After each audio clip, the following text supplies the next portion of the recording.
সুস্বাগতম বন্ধুরা, কেমন আছেন আপনারা সবাই? আশা করি খুব ভালো আছেন। আমি নিয়ে চলে এসেছি পরের ভিডিওটা। আগের ভিডিওতে আপনারা দেখেছেন যে আমরা কাঠমান্ডুতে পৌঁছে ফ্রেশ হয়ে বেরিয়েছিলাম একটা পয়েন্ট ঘুরতে, যেহেতু অনেকটা বেলা হয়ে গেছিলো। তো আমরা স্বয়ম্ভুনাথ মন্দির দেখতে বেরিয়েছিলাম, কিন্তু আমরা দেখার পরে জানতে পারি যে ওটা স্বয়ম্ভুনাথ মন্দির নয়। এবার আমরা বুঝতে পারিনি, আমাদের বাস ওখানে নামিয়েছিল স্বয়ম্ভুনাথ মন্দির বলে। তো যাই হোক, আমরা পরে বুঝতে পারলাম যে এই বুদ্ধর মন্দিরের একদম ওপরে, পাহাড়ের ওপরে হচ্ছে এই স্বয়ম্ভুনাথ মন্দিরটা। খুব বেশি উঁচুতে নয়, বলেইছি আপনাদেরকে। তো খুব ভালো লাগছিল। সন্ধে নামতে শুরু করেছিল, কিন্তু কোনো অসুবিধা হচ্ছিল না, যেহেতু লাইট দেওয়া ছিল, বেশ পাওয়ারফুল লাইট ছিল। তো সূর্যের আলোতে একরকম দেখতে লাগে, আর ভালো আলো থাকলে কিন্তু অন্যরকম দেখতে লাগে। যেখানে এত কালারফুল সব, পাশে পুরো কাঠমান্ডুটা দেখা যাচ্ছিলো, আপনারা দেখতে পাচ্ছেন। আগের ভিডিওতেও আমি আপনাদেরকে দেখিয়েছি। নেপাল যারা গেছেন বা যাবেন, লক্ষ্য করবেন ওখানে বেশিরভাগ মন্দিরে কিন্তু হিন্দুইজম আর বুদ্ধিজম কিন্তু একসঙ্গে থাকে। হিন্দুদের কিছু ঠাকুর, কিছু মূর্তি, আবার বুদ্ধের মূর্তি একই চত্বরে সব একসঙ্গে থাকে। তো আপনারা বুঝতে সময় লেগে যাবে যে এটা আসলে কিসের মন্দির, কার মন্দির। এই মন্দিরটি নাকি 2500 বছর পুরনো। এটা বলা হয় কাঠমান্ডু শহরটি নাকি আগে একটি বড় লেক ছিল। এই লেকের মাঝে থাকতো একটা পদ্মফুল। সেই পদ্মফুল থেকে আলো বেরোতো বা জ্যোতি বেরোতো। তো একসময় এই জল বয়ে যায়, তখন এই পদ্মটা দেখা যায় যে একটা চূড়োর ওপরে। এবার জল চলে গেলে চূড়োই মনে হবে, তো সেই চূড়োর ওপরে পদ্মটাই দেখা যায়। তো সেইটাকেই স্বয়ম্ভুনাথ মন্দির বলে বলা হয়। স্বয়ম্ভু মানে নিজে থেকে যেটা ক্রিয়েট হয়েছে, নিজে থেকে যেটা সৃষ্টি হয়েছে, তারই নাম স্বয়ম্ভু, তাই স্বয়ম্ভুনাথের মন্দির। এখানে গিয়ে আপনার কোনো বিভেদ মনে হবে না, কারণ এখানে হিন্দু বুদ্ধিস্ট আলাদা আলাদা এরকম কিছু মনে হবে না, সব একই, মিলেমিশে একাকার। আর এই যে মন্দিরটা বানানো আছে দেখতে পাচ্ছেন, এখানে আসলে নেপালের সব জায়গাতে পাগোড়া স্টাইল বলে। যে কোনো মন্দির আপনার দেখে মনে হবে একই রকম। তাই যদি গিয়ে ঘুরে আসতে পারেন তো আরও ভালো বুঝতে পারবেন যে কোন মন্দিরটা কী। কিন্তু যারা যেতে পারছেন না তাদের জন্যই হচ্ছে এই ইউটিউবার্সরা। আমি অত বড় ইউটিউবার নই, কিন্তু তাও আমি চেষ্টা করি দেখানোর। কারণ অনেকেই আমাকে বলে যে তুই অনেক ঘুরতে যাস, কোথায় কি যাস, আমাদের যাওয়ার সুযোগ হয় না। অনেকে অনেক কিছু বলে বা দেখতে চায়। তো এত ফটো ভিডিও তাদেরকে দেওয়াটা আমার সম্ভব হলেও তাদের হয়তো ডাউনলোড করাটা অসুবিধা হয়ে যায়, এত ফটো আর ভিডিও। তাই আমি এই ইউটিউব ভিডিওগুলো বানাই যাতে ওদের দেখতে সুবিধা হয়, ওরা বুঝতে পারে।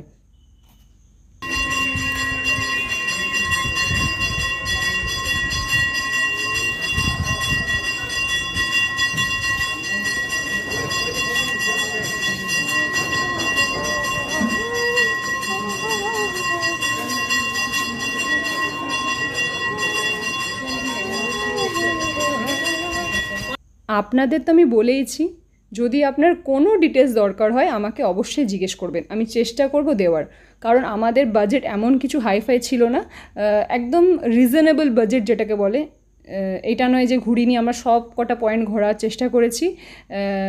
তো হোটেল নিয়ে, বাস নিয়ে, সব নিয়ে, খাওয়া দাওয়া করে আমরা রিজনেবল বাজেটে আমরা ঘুরে এসেছি। তো যে কোনো ডিটেলস আপনারা চান, কোথায় কি পাওয়া যাবে, কোথায় কি কেমন করে যাব, সব আপনাদেরকে দেবো।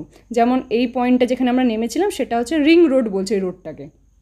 আর বাসে উঠলে আপনি লোকাল বাস পাবেন, যে কোনো, যেমন রানিং বাস হয় আমাদের ওয়েস্ট বেঙ্গলে বা ইন্ডিয়াতে, সেরকম আপনি ওখানে পেতে পারেন। শুধু বলবেন স্বয়ম্ভুনাথ মন্দির যাব, স্বয়ম্ভুনাথ মন্দির জানা হ্যাঁ, তো ওই পয়েন্টটাতে আপনাকে নামিয়ে দেবে ওই বুদ্ধ মন্দিরের সামনে। তো ওই মন্দিরটা দেখে নিয়ে আপনি ওর পাশ দিয়ে গিয়ে ওপরে মন্দিরটা দেখে আসতে পারবেন।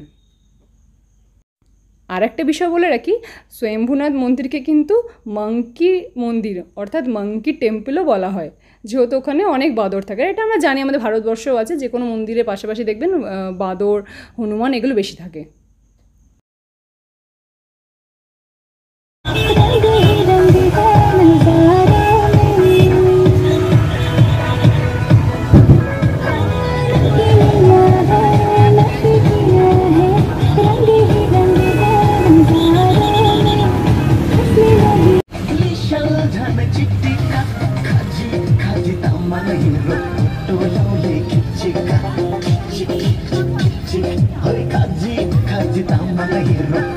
এই বাসে আমরা ফিরছিলাম, এরকমই বাস হয় ওখানকার। তো একবার আমাদের বলিউড সং হচ্ছিলো, একবার ওদের নেপালি সং হচ্ছিলো। তো বেশ মজা লাগছিলো যখন আমাদের বলিউড সং হচ্ছিলো বিশেষ করে। তো আমরা ফিরে আসি, রাত্রে বাস স্ট্যান্ডের ভিউটা দেখুন। তো যাই হোক, আমরা ফেরার সময় বাস স্ট্যান্ডে জিজ্ঞেস করে নিই যে পরের দিন পোখরা যাওয়ার কখন বাস আছে, বিকেল দিকে বা সন্ধ্যের দিকে। কারণ আমাদের প্ল্যান ছিল যে কাঠমান্ডু সারাদিন গাড়িতে ঘুরে নিয়ে আমরা একদম ডিরেক্ট বাসে উঠে পড়বো পোখরা যাওয়ার জন্য। এটা হচ্ছে ওখানকার কুড়মুড়ে, মানে কুরকুরেও পাওয়া যায়, তবে কুড়মুড়ে মনে ওদের ওখানকার প্রোডাক্ট। তো সেটা ট্রাই করলাম, একই রকম খেতে। লোকাল বাস যদি ধরতে চান, বাস স্ট্যান্ডে বা পাশে যদি দেখেন যে ট্রাফিক পুলিশ কেউ আছে, তো ওনাদের জিজ্ঞেস করুন, ওনারা বলে দেবেন যে ঠিক কোন দিক থেকে কোন পয়েন্ট থেকে বাস পাওয়া যাবে। আর এই যে আমার ঢোকার সময়তে রুমের ভিডিও বা ফটো করতে মনে থাকে না, তো এটা বেরোনোর সময় পরের দিন সকাল সকাল রেডি হয়ে গেছিলাম। তো এটা বেরোনোর সময় আমি মা ভাইকে বললাম তোমরা নিচে যাও, আমি আসছি ভিডিও করে। তো রুমটা ভালোই ছিল। এটার প্রাইস পড়েছিল নেপালি টাকাতে আপনার 700 টাকা, অর্থাৎ 400 মতন হবে, ওই 438 মতন। ওখানে নেপালে আমাদের ইন্ডিয়ার তুলনায় হোটেলের ভাড়াটা কম। এটা হচ্ছে নিচেরটা। এখানে অর্থাৎ নেপালে হচ্ছে সব জায়গাতেই হোটেল আছে, হোটেলের সঙ্গে প্রতিটি হোটেলের সঙ্গে একটা করে রেস্টুরেন্ট আছে। মানে আপনারা যেমন অর্ডার দেবেন ওনারা বানিয়ে দেবে, নিজেদের খাবারও ওখানে বানায়, আবার সবার জন্য ওখানে বানায়। আচ্ছা, বাস স্ট্যান্ডে যখন নেমেছিলাম প্রথম দিন, অর্থাৎ আগের দিন কাঠমান্ডুতে, তো এই রাস্তাটা দিয়ে ঢুকে গেলে আপনার হোটেল পাবেন। এই দেখুন, এই মুখটা দেখতে পাবেন বাস স্ট্যান্ডে। একটু যদি চোখ ফেরান এদিক ওদিক, যেহেতু বাস স্ট্যান্ডটা অনেক বড়, তো এই পয়েন্ট দিয়ে ঢুকে বাজারের মধ্যে দিয়ে গিয়ে গেট থাকবে দুটো, মানে এদিক আর ওদিক দুটো গেট থাকবে বাজারটুকুর মধ্যে। তো ওটা ক্রস করেই যে রাস্তাটা পাবেন সেখানে প্রচুর হোটেল। না বুঝতে পারলে যে কোনো দোকানদারকে জিজ্ঞেস করবেন, বলে দেবে যে হ্যাঁ বাস স্ট্যান্ড থেকে এই রাস্তাটায় যান, হোটেল পাবেন।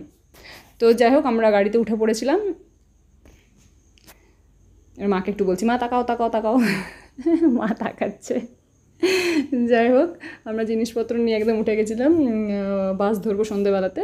তো আসছি পরের ভিডিও নিয়ে, ভালো থাকবেন, টাটা।